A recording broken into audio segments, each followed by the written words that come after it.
Eis-nos aqui, Senhor. Eis-nos aqui, Senhor, rendidos aos teus pés, rendidos aos teus braços, Senhor, pois tu és o nosso refúgio, o nosso abrigo. E nós sabemos, Senhor, que o teu amor jamais falhará, que o teu amor, Senhor, é o mesmo ontem, ontem e hoje, porque o Senhor é o mesmo ontem e hoje, e sempre, sempre será. Aleluia, aleluia.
tem certeza disso?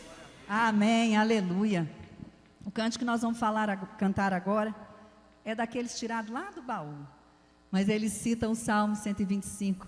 Os que confiam no Senhor são como os montes de Sião, que não se abalam, mas permanecem para sempre. Amém? Que você seja esse que confia no Senhor e não se abala. Amém?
Autoridade e poder, o domínio em suas mãos, pois o Senhor é Deus, o Senhor é Rei dos povos.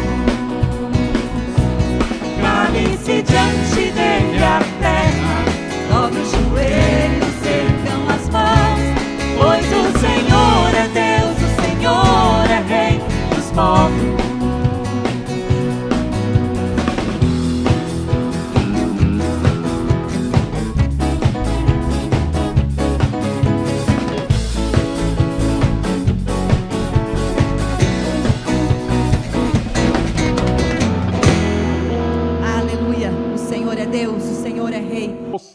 Ele nunca está.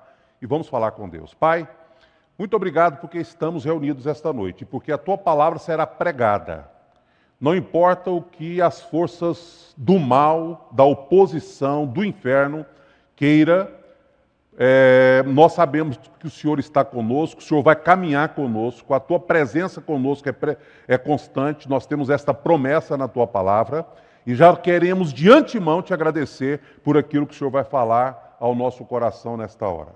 Pedimos que o Teu Espírito se mova aqui dentro deste templo e o Teu Espírito se mova também nos lares, nos quartos, nas salas, onde as pessoas estão reunidas, se está reunida em família, se está sozinha, mas que a Tua palavra seja palavra verdadeira e transformadora no coração de cada uma, em nome de Jesus. Amém.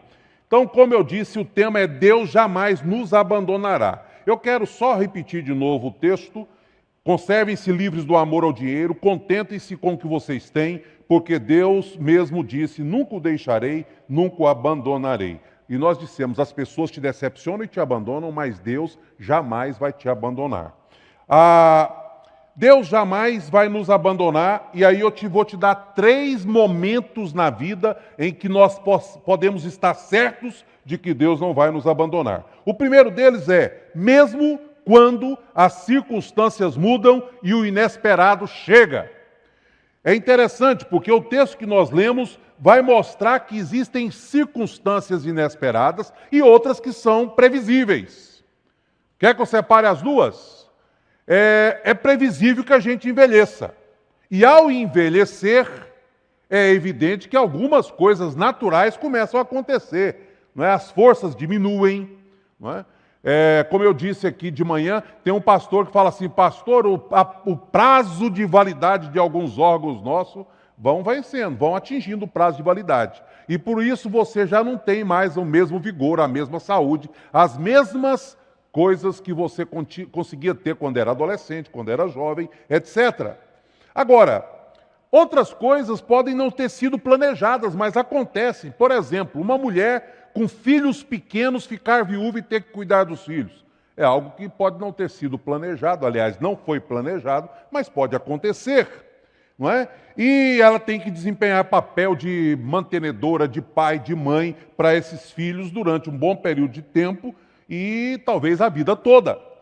Perder o emprego abruptamente, a pessoa estava estável, salário todo final do mês, de repente alguém chama ela no departamento pessoal e diz, você vai ter que assinar aqui a sua demissão, né? Nós vamos pagar os seus direitos, mas você já não vai poder mais compor a nossa empresa. Eu sei que uma notícia dessa natureza é um transtorno na vida de um profissional e de um empregado. É o inesperado.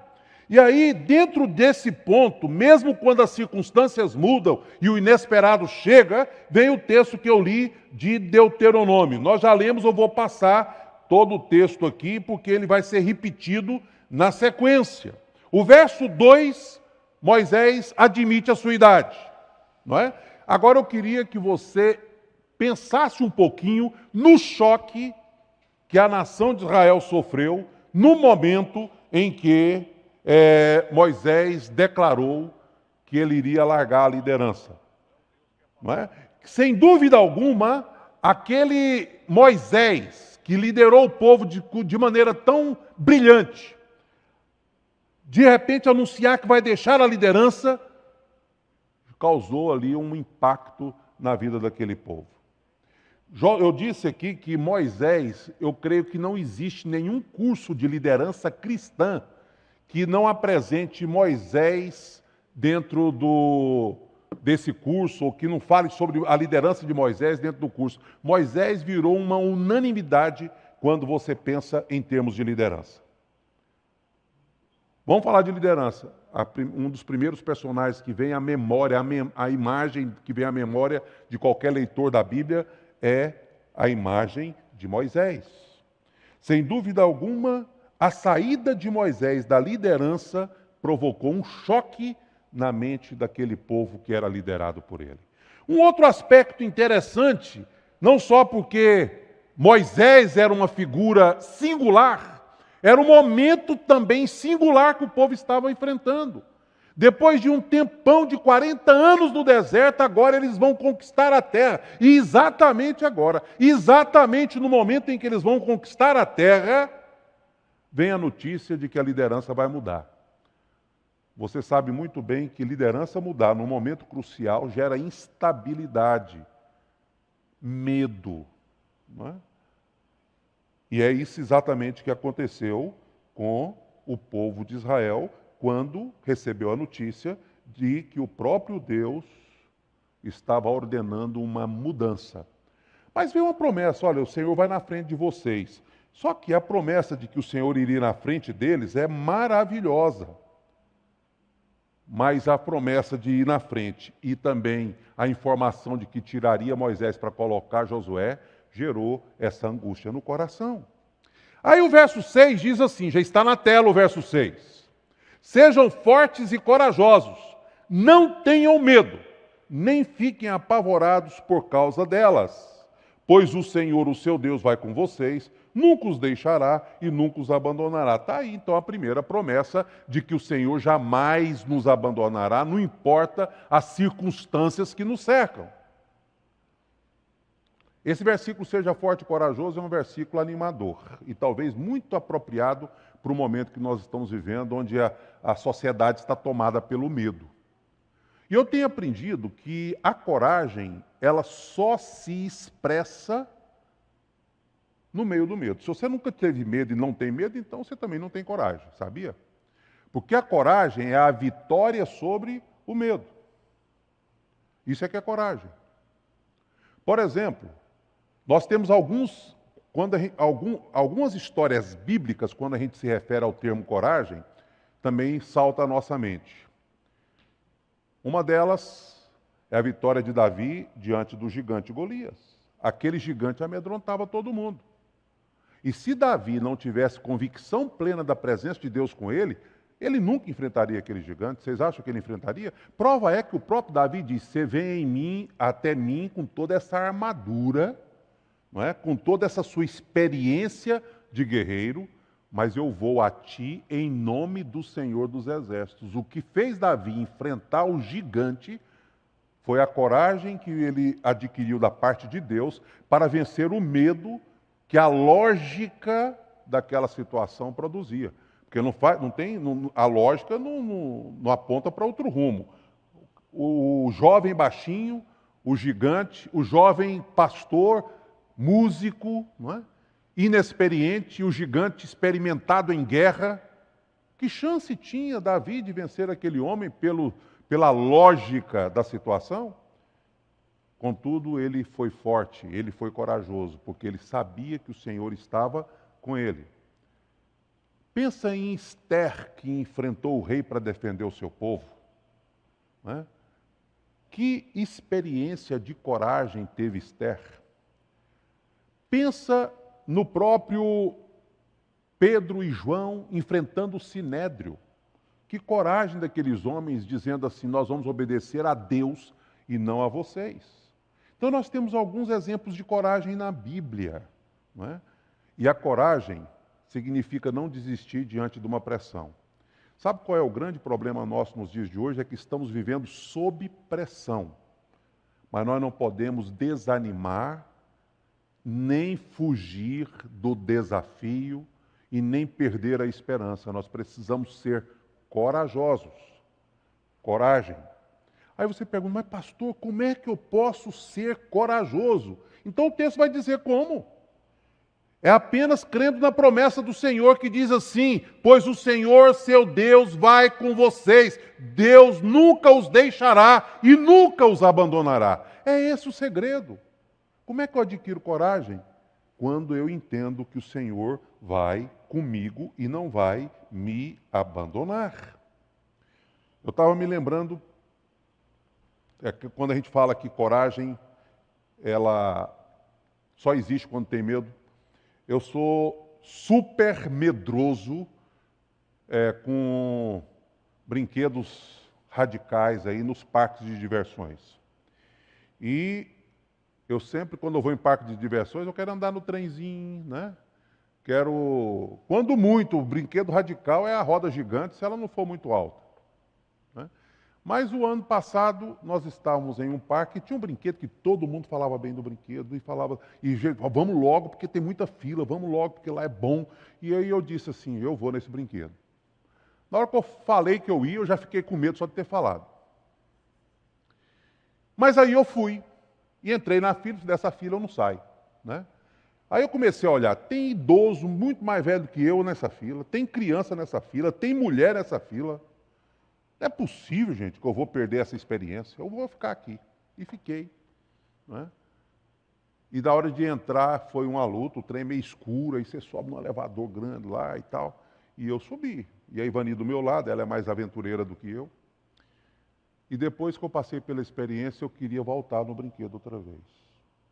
Não é? Sabe por quê? Porque eu venci o medo. Aí depois que você vence o medo, você tem vontade, inclusive, de repetir a experiência. Porque você percebeu que o medo estava te impedindo de uma conquista, né? Você teve uma conquista porque você venceu o medo. Coragem é exatamente isso. Vencer o medo. É não desistir. É não entregar os pontos.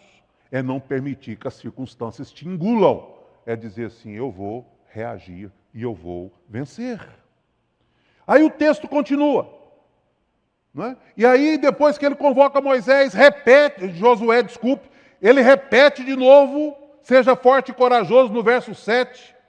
Aí ele chega no verso 8 e mais uma vez diz assim, o próprio Senhor irá na sua frente e estará com você. Ele nunca te deixará, Ele nunca o abandonará. Não tenha medo e não desanime.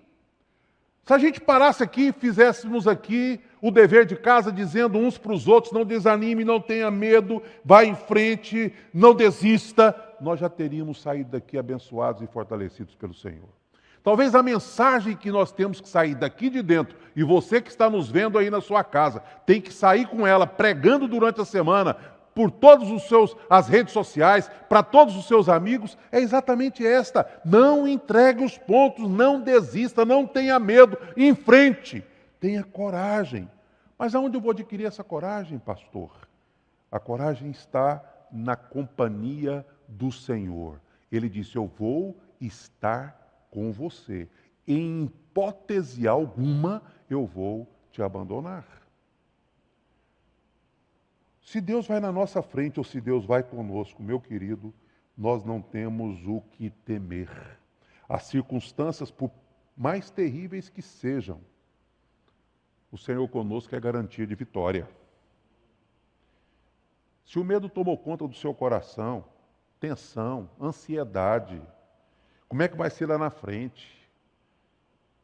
O que é que eu vou colher no futuro? Como é que vai ficar a minha família? Como é que vai ficar a escola dos meus filhos? Lembre-se, o Deus vai estar presente na sua vida, seja qual for a situação que você estiver enfrentando ou irá ou for enfrentar no futuro. História de incêndios, você deve já ter ouvido várias. Não é? Tem muitas histórias de incêndios, bombeiro que se tornou herói, gente que salvou não sei mais quem e tal. Mas tem uma história que eu li, que de uma casa, teve um tempo aí, ainda em alguns países é assim, mas casa de madeira, então a possibilidade do fogo propagar-se é muito grande, né? E então, uma casa pegou fogo e o pai pegou na mão da sua filhinha e saiu da casa, mas quando estava praticamente na porta de saída, ela conseguiu soltar-se da mão do seu pai, correu lá dentro da casa, subiu as escadas, foi ao quarto pegar um ursinho de pelúcia de estimação que ela tinha. Quando ela voltou para a escada para vir encontrar-se com seu pai, a casa já estava tomada de fumaça, as labaredas, o fogo já estava começando a subir pela escada fora. Ela então recuou e voltou para o quarto, foi para a janela e gritou pelo pai. Quando ela gritou, o pai respondeu e disse, estou aqui, filha, pode pular, pula, pula, pula. E ela disse, papai, mas eu não consigo te enxergar. E ele respondeu, não importa, você não está me vendo, mas eu estou vendo você. Pode pular, que eu estou aqui embaixo para te segurar. Que lição nós podemos aprender dessa história? Não é? Às vezes, no meio da fumaça, a gente não consegue ver Deus. Às vezes, no meio das tribulações da vida, nós não conseguimos ver Deus. Mas Deus está vendo a gente. Deus está vendo você. E aí ele diz para você, pode pular. Você não está me vendo, mas eu estou vendo você. Eu queria que você aprendesse que não importa o que está nos cercando, as nuvens escuras que estão nos cercando, não importa os problemas que estão nos envolvendo, as más notícias que nós estamos recebendo, Deus está com você. Deus está vendo você. Deus está comigo. Deus está conosco. E a presença dele faz toda a diferença. Mas o segundo lugar em que essa mesma mensagem aparece, a segunda situação em que esta mesma mensagem aparece, é quando nós estamos sendo desafiados pelas crises do mundo, que é mais ou menos o que nós estamos vivendo, não é? E é interessante, se a gente perguntar quais são as maiores necessidades que nós temos hoje, basta abrir a agenda de oração. Nós nunca oramos pelos profissionais da saúde como nós temos orado hoje. Todos os dias na live de oração, alguém pede pelos profissionais da saúde. Por quê? Podíamos orar pelos profissionais da saúde em qualquer circunstância. Mas as demandas dos dias atuais têm nos levado a ter sensibilidade com aqueles que estão na linha de frente. Por isso, nós oramos mais por eles. Nós nunca oramos por finanças, pelas empresas, pelo emprego, como nós temos orado nos dias de hoje. Mas por quê? Porque as finanças de quase todo mundo estão ameaçadas. Os empregos estão ameaçados. Por isso, a crise que está nos cercando, a pressão que está nos envolvendo, é esta pressão. A demanda é esta. Volta ao texto que nós lemos no começo de Hebreus 13:5. Conservem-se livres do amor ao dinheiro e contentem-se com o que vocês têm. Interessante porque essa primeira parte do texto mostra que muitas vezes nós nos sentimos seguros se nós tivermos bastante. E não é bastante para sobreviver alguns meses, não.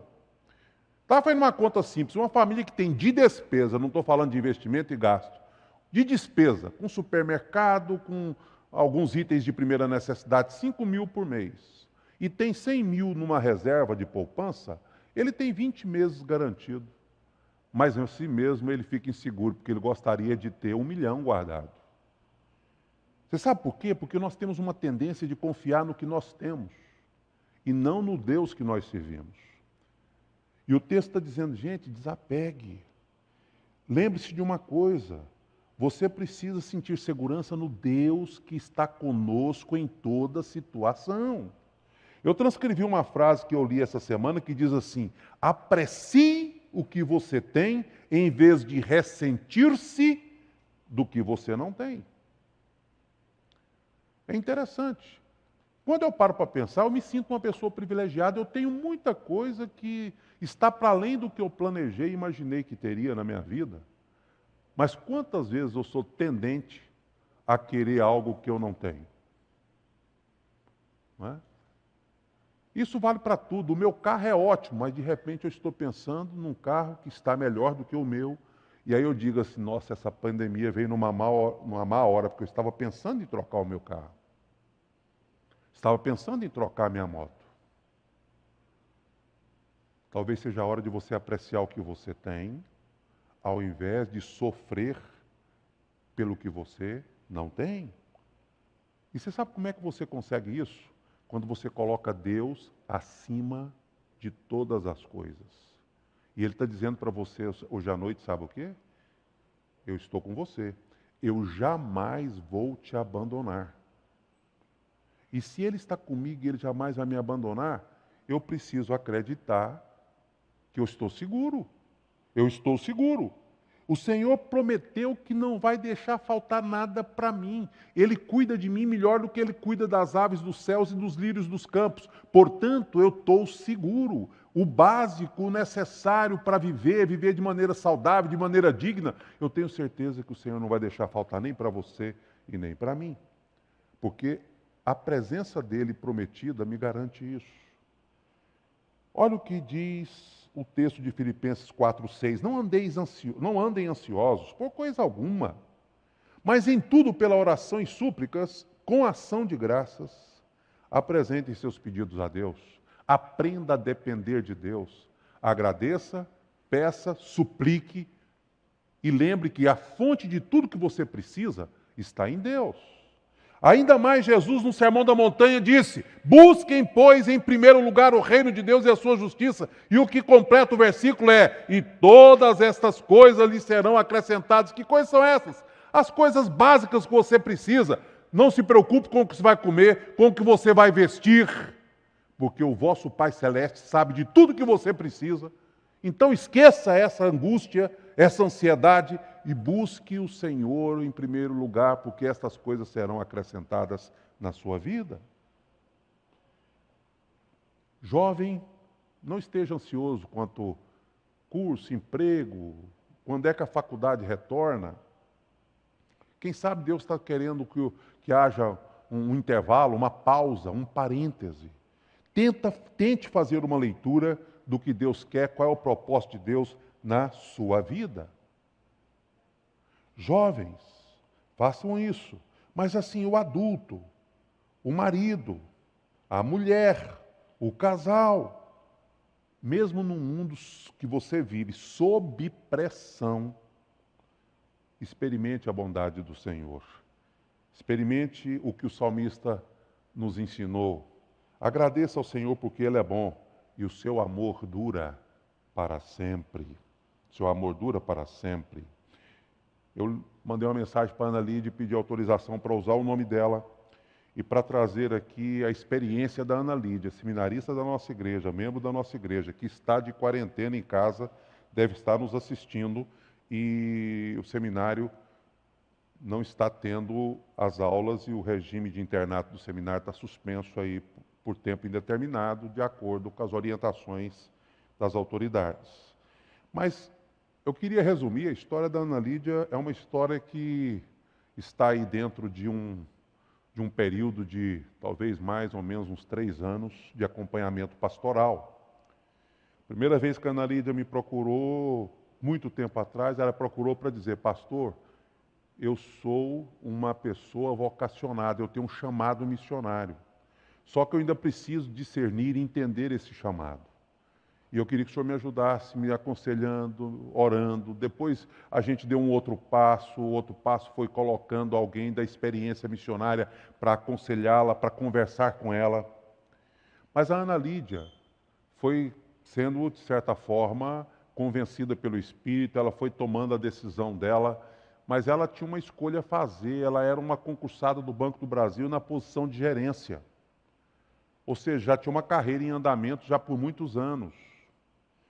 E na reta final da sua decisão, ela chegou e falou: pastor, o que eu faço? O orçamento familiar meu, não só a minha vida pessoal, mas o meu orçamento familiar, depende do meu salário. O meu salário contribui com a minha família, o meu salário me dá uma condição boa de vida, porque eu sou solteira e posso ter meu carro, posso ter meus desejos satisfeitos como um profissional. Mas eu sei que não é aqui que Deus me quer. Aí vai eu dizer para a Ana Lídia, aquele conselheiro meio medroso, né?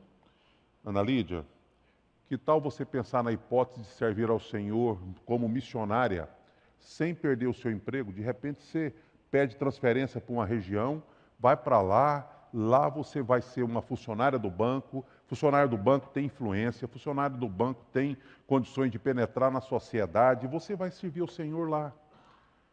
Aí um outro conselheiro falou a mesma coisa para ela e ela foi pensar e orar sobre o assunto. Daí a pouco vem a Ana Lídia de novo: pastor, eu não sinto paz sobre isso, eu quero ser missionária. Eu disse: minha irmã, então vamos partir para o próximo passo, né? Porque se Deus está te incomodando e você tem essa convicção, mas por segurança, tira uma licença do banco. E vai para o seminário, pede para fazer estágio no campo missionário, mas tira uma licença. E ela tirou a licença.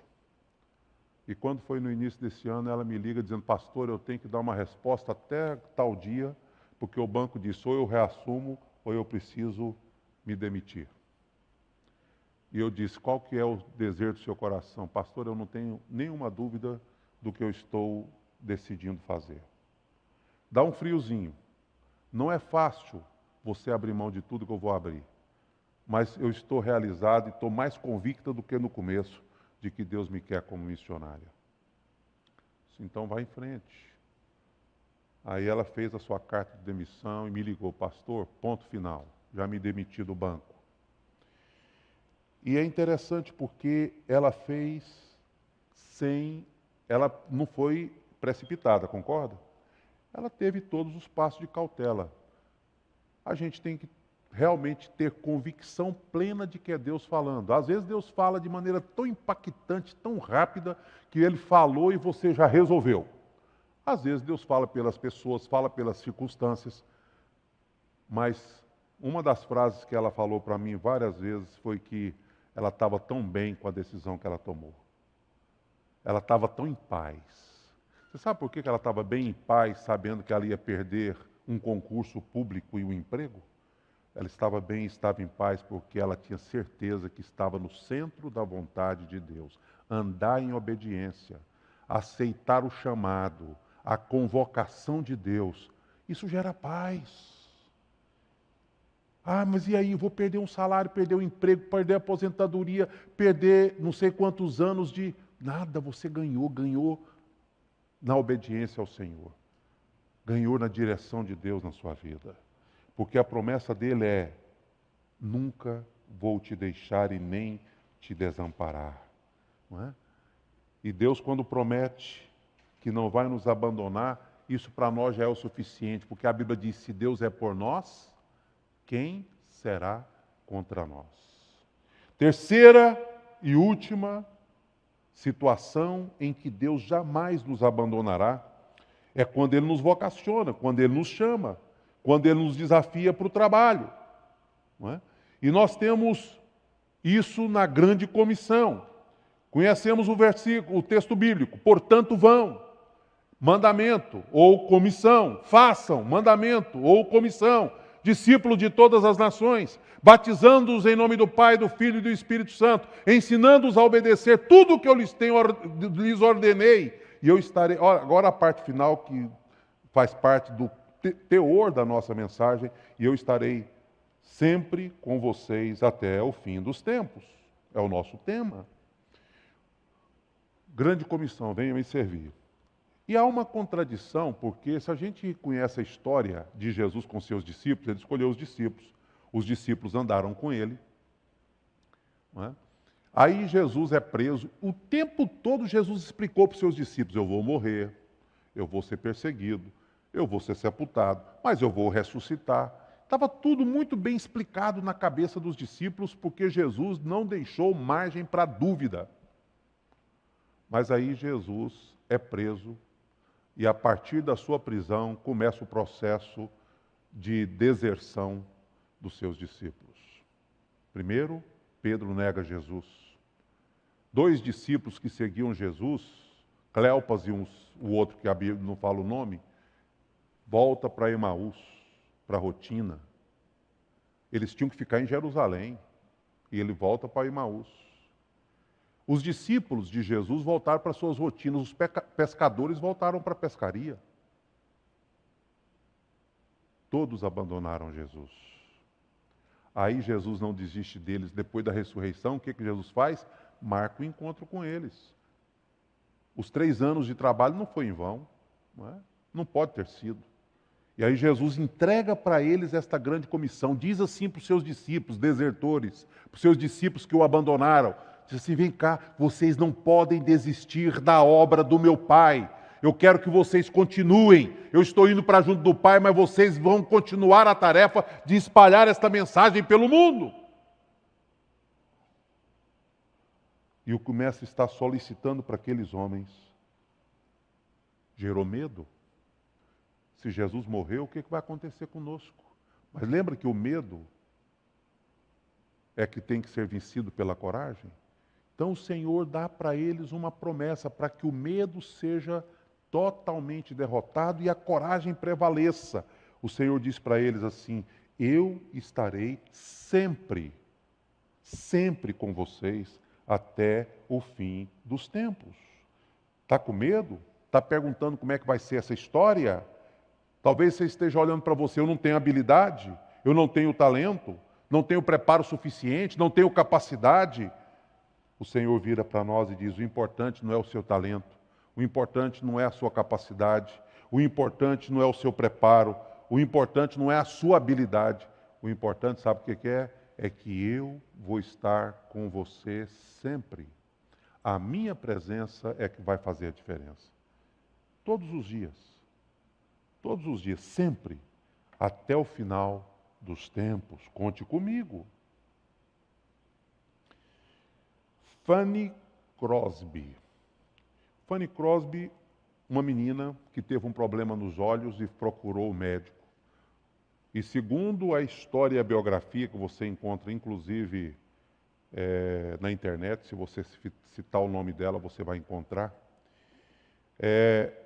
Segundo a biografia dela, um erro médico fez com que ela ficasse cega. E essa mulher que nasceu antes de 1900, 1800 e qualquer coisa, esta mulher recebeu e teve um encontro com Jesus ainda muito cedo na sua vida. A sua avó, que era uma cristã muito dedicada, lia todos os dias a Bíblia para Fanny Crosby. E ela então cresceu com a palavra de Deus na mente e no coração. E ela se desenvolveu muito. Tinha uma habilidade muito boa para as artes, virou professora. Lá na frente, na sua vida, ela ainda conseguiu uma pessoa que a amasse e casou-se, né? Constituiu uma família. Mas essa mulher tinha um talento extraordinário como poetisa, como escritora, como compositora. E nós cantamos até hoje muitos hinos compostos por aquela mulher. Nós cantamos, por exemplo, Que Segurança Sou de Jesus. Talvez você vá olhar nos seus salmos e hinos e vai dizer, não, mas aqui está com outro nome. Fanny Crosby. Só para você faça uma pesquisa, você vai descobrir. Talvez a versão leva o nome de quem fez a versão, mas a autora original da música, Fanny Crosby. Sabe quem cantou o hino A Deus Demos Glória? Ela também. Vem Espírito Divino, grande ensinador, um hino que faz muito tempo que a gente não canta, mas a gente cantava, né? Vem Espírito Divino, grande ensinador. Ela que compôs este hino. Você sabe por que essa mulher conseguiu superar o trauma da cegueira e ser uma pessoa feliz, uma pessoa realizada, uma pessoa que conseguia servir a Deus com altruísmo, com otimismo, com alegria no coração, simplesmente porque, apesar da sua deficiência, ela cria na fidelidade de Deus e tinha Deus como a sua companhia presente em todos os momentos. Aqueles que acreditam que Deus nunca vai abandonar, aqueles que acreditam que Deus nunca vai deixar a gente sozinho no meio da luta, no meio da crise, essa pessoa consegue superar toda e qualquer situação. Eu queria terminar esse sermão dizendo para você que está nos vendo, nos acompanhando, nos assistindo, que Deus hoje quer que nós saiamos daqui totalmente encorajados, tanto do ambiente do culto aqui, com os irmãos que estão presentes, quanto vocês que estão nos acompanhando online. Você sabe por quê? Porque a nossa coragem, a sua coragem, ela é contagiante. Você sabe por quê que você tem que sair daqui encorajado? É porque nós somos no mundo sal e luz.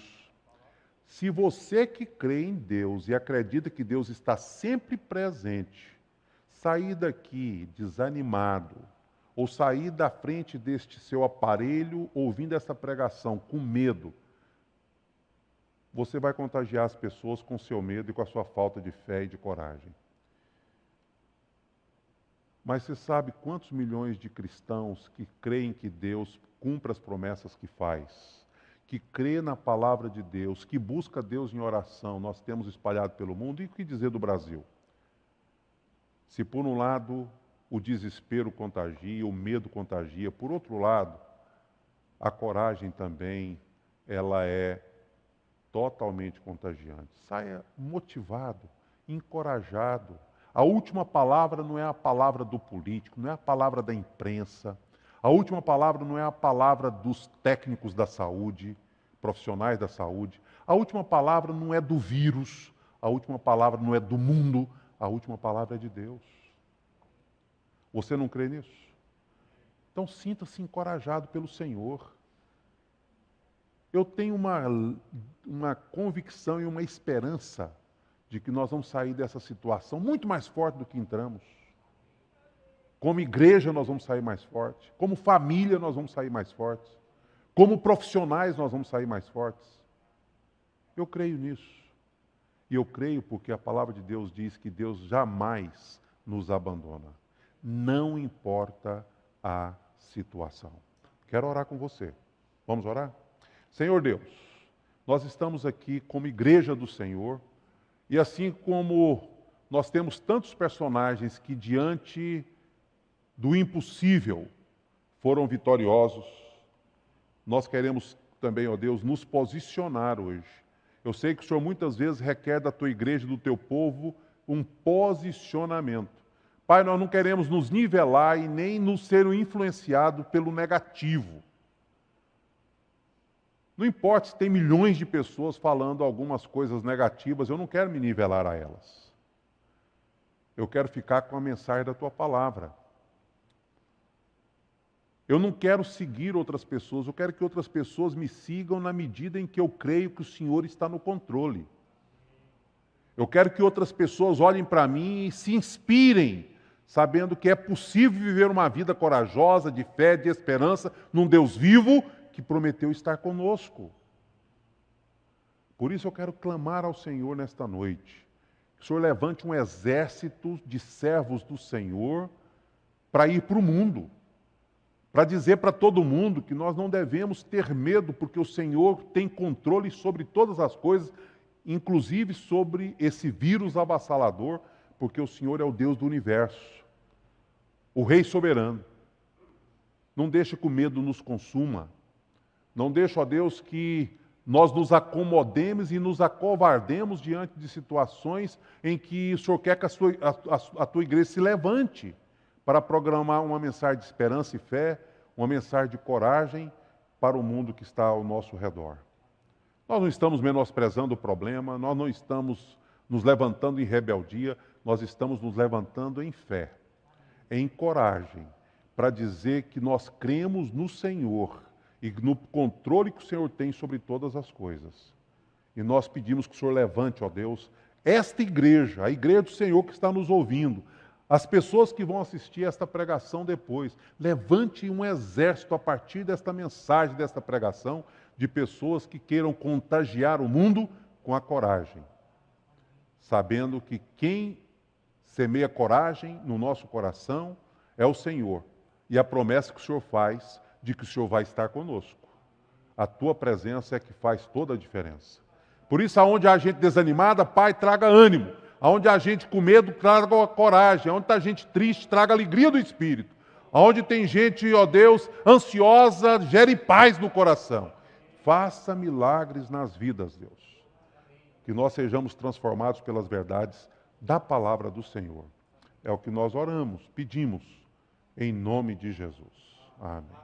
Então fica aí um abraço para você durante essa semana. Receba a bênção do Senhor sobre a sua vida. Que o Senhor vos abençoe e vos guarde. Que o Senhor faça resplandecer o seu rosto sobre vós e tenha misericórdia de vós. Que o Senhor sobre vós levante o seu rosto e vos dê a paz. Que a graça do Senhor Jesus, o amor de Deus o Pai, a comunhão e as consolações do Espírito esteja com cada um aqui, aqueles que estão nos acompanhando online, aqueles que vão nos assistir depois e com todos na face da terra, hoje e até a gloriosa volta do nosso Senhor Jesus Cristo. Amém.